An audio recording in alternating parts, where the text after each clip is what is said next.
अस्सलाम वालेकुम जी। Welcome back to our channel Areeja Malik vlogs. कैसे हैं आप सब? उम्मीद है सब ठीक होंगे। अल्हम्दुलिल्लाह हम सब भी ठीक हैं। जैसा कि मैंने आप सबको लास्ट नाइट ये कहा था कि नेक्स्ट डे का जो मेरा व्लॉग अपलोड होगा उसमें कोई ना कोई टॉपिक होगा मेरा। और आज का टॉपिक मेरा ये है कि औरत का गुस्सा। औरत गुस्से में क्या कर सकती है? औरत गुस्से में शो ऑफ़ करवाएगी अपना गुस्सा, या औरत गुस्से को पी जाएगी या बर्दाश्त कर जाएगी? क्या करती है औरत गुस्से में? मर्द को तो गुस्सा आता है, मर्द के हाथ में जो चीज़ आती है दे धड़ाधड़ दीवार में ठा फा लगा देता है वो। और जब औरत को गुस्सा आता है तो औरत क्या करती है? मर्द तो बाहर भी चला जाता है। कुछ मर्द ऐसे शरीफ होते हैं, जब गुस्सा आता है ना उनको, वो घर का माहौल ख़राब ना होने की वजह से, ना करने की वजह से घर से बाहर चले जाते हैं। फिर जब उनका गुस्सा ठंडा होता है फिर दोबारा वो घर आ जाते हैं, और घर आके फिर वही मुँह बना रहता है। अच्छा, औरत क्या कर सकती है गुस्से में? कुछ तो ऐसे लोग भी होते हैं कि अगर मर्द को गुस्सा आ जाए ना तो वो औरत पे हाथ तक उठा देते हैं। अक्सर व बेशतर ऐसा होता है पंजाब की फ़ैमिलीज़ में, ज़्यादातर ऐसा ही होता है कि अगर मर्द को गुस्सा आ जाए ना तो फिर वो औरत को भी बहुत पीटता है। औरत पे हाथ बिल्कुल भी नहीं उठाना चाहिए। वो मर्द ही नहीं होता जो औरत पे हाथ उठाए, ठीक है। और औरत गुस्से में क्या कर सकती है? औरत तो कुछ भी नहीं कर सकती। ना औरत गुस्से में मर्द को मार सकती है, ना मर्द को घर से बाहर निकाल सकती है, और ना खुद घर से निकल सकती है। इसके बावजूद औरत के पास क्या बचती है? बकौल मर्द के सिर्फ़ एक 6 गज़ की ज़बान, और वो भी इस माशरे को कबूल नहीं है। औरत पता है बहुत सब्र वाली होती है। औरत में ही तो सब्र है। औरत का नाम ही सब्र है बड़ा, औरत का दूसरा नाम सब्र है बड़ा। अगर औरत में सब्र ना हो ना तो ये दुनिया तहस नहस हो जाएगी, सारे घर तहस नहस हो जाएं। अगर औरत में बर्दाश्त ना हो, सब्र ना हो, हौसला ना हो, और औरत को जब गुस्सा आता है ना, औरत घर का माहौल ख़राब ना हो, सिर्फ़ इस वजह से ना अपने गुस्से को पी जाती है। अकेले बैठ के रो लेगी, घर वालों के सामने भी रो लेगी। वो अपना रोने पे ज़ोर देती है जब उसको गुस्सा आता है ना। वो ये चीज़ें उठा के मारना, पटकना, इन चीज़ों से ना वो अवॉइड करती है। जो समझदार औरत होती है बहुत रोती है, औरत बहुत ज़्यादा ही रोती है।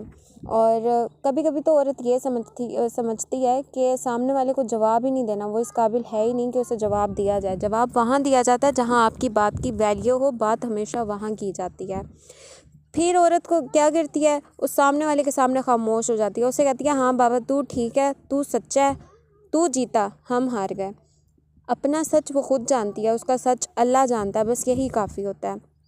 अक्सर झगड़े पता है कहाँ होते हैं? जॉइंट फैमिली में होते हैं। जॉइंट फैमिली में झगड़े बहुत ज़्यादा होते हैं, और सिर्फ इसी वजह से होते हैं कि शौहर अपनी बीवी को ना इज़्ज़त नहीं दिलवाता फैमिली में। कुछ फैमिलीज़ ऐसी हैं बड़ी जहाँ इज़्ज़त नहीं दिलवाता शौहर अपनी बीवी को। बीवी गलत ना भी हो ना तब भी वो अपने घर वालों की ही तरफदारी करता है और बीवी को बुरा समझता है हमेशा। कुछ घर ऐसे हैं बड़े जो मैंने खुद भी देखे हैं। बहू बीमार हुई तो खाना कौन पका के देगा? मैके भेज दिया, भाई उसके खुद के माँ बाप दवा दारू करें। शौहर से ज़रा सी बहस क्या हो जाए, भाई इसकी तो बहुत ही ज़्यादा लंबी ज़बान है, बड़ी इसकी तरबियत माँ ने की है, मैके भेज दिया। क्यों? औरत पहले आपकी बर्दाश्त करती है, औरत आपकी 10 बातें सुनती है, औरत खामोश रहती है आपकी बातों के ऊपर। जब उसकी बर्दाश्त ख़त्म हो जाती है ना फिर वो बोलना अभी शुरू करती है। सिर्फ़ कुछ अल्फाज ही अपने मुंह से निकालती है, और वो भी मर्द को नागवार गुजरते हैं, ससुराल वालों को नागवार गुजरते हैं। फिर सब कहते हैं माँ ने तरबियत की है, इतनी लंबी ज़बान है बड़ी इसकी।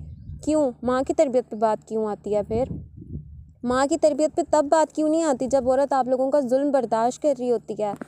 तब क्यों नहीं कहते आप लोग कि इसकी तरबियत माँ ने की है, बहुत हौसले वाली है, बहुत सब्र वाली है, हमारी हर बात बर्दाश्त करती है? ख़ुद को गलत कौन कहता है? कोई भी नहीं कहता। स्पेशली ससुराल वाले तो बिल्कुल भी नहीं कहते। जो ससुराल वाले ऐसे हैं ना वो सुधर जाएं। सीधे सीधे लफ्ज़ों में कह रही हूँ, सुधर जाएं। वो अपने घर को, अपने बच्चों के घर को बसने दिया करें।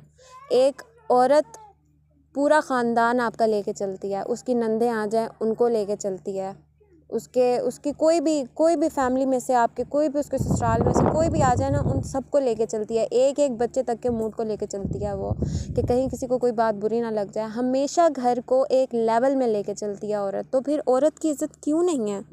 एक औरत कई ऐसी बातें अपने दिल में रखती है जो वो किसी से भी नहीं कर सकती, ना बहन भाइयों से, ना माँ बाप से, ना दोस्तों से, हत्ता कि जो उसकी बेस्ट फ्रेंड होगी ना उससे भी वो बात नहीं कर सकती, अपने शौहर तक से नहीं कर सकती। कुछ ऐसी बातें भी होती हैं जो औरत सिर्फ अपने दिल में रखती है।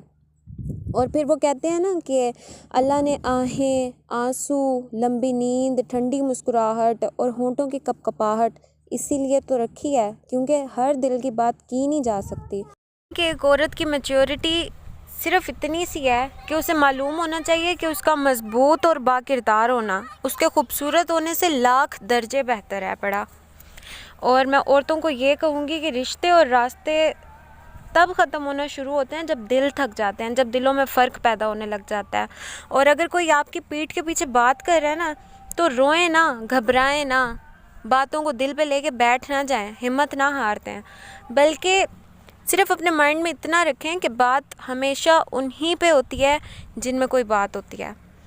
बात हमेशा उन्हीं लोगों पे की जाती है जिनमें कोई ख़ास होता है, कुछ ख़ास होता है, जिनमें कोई ऐसी चीज़ होती है कि दूसरे लोग भी बात करने के लिए मजबूर हो जाते हैं, फिर चाहे वो गलत बात हो या सही बात हो।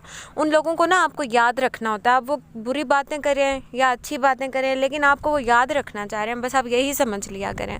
फिर ना आप मोटिवेट होंगे, हिम्मत आएगी आप में कि चलो जो भी बात कर रहा है ना, करने दो उसको बात, हमें कोई फ़र्क नहीं पड़ता ज़्यादा।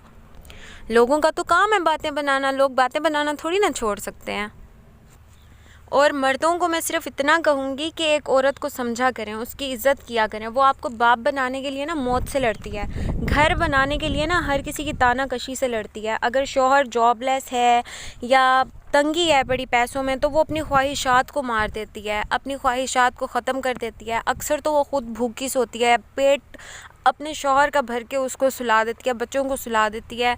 तो एक औरत में बहुत सब्र है पड़ा, बहुत। एक जो घर चलता है ना, वो एक औरत से ही चलता है। आपका औरत की रिस्पेक्ट किया करें हम, बस, और कुछ भी नहीं। एंड इन द लास्ट आप लोगों को मैं बस यही एक बात कह रही हूँ, इससे आप लोग ना दिमाग में बिठा लें, नोट कर लें डायरी के ऊपर कि रिश्तों को आजमाना छोड़ दें, चाहे वो कोई भी रिश्ता हो। रिश्ते बहुत कमज़ोर होने लग गए हैं क्योंकि हम निभाने की बजाय ना आजमाने लग गए हैं रिश्तों को। इस बात को ना पल्लू से बांध लें कि रिश्तों को आजमाना नहीं है, निभाना है। जब आप निभाने की सोच रखेंगे ना, तो फिर आपके घर का लेवल पुरसुकून रहेगा, आप पुरसुकून रहेंगे, आपका दिल दिमाग सब सुकून में रहेगा।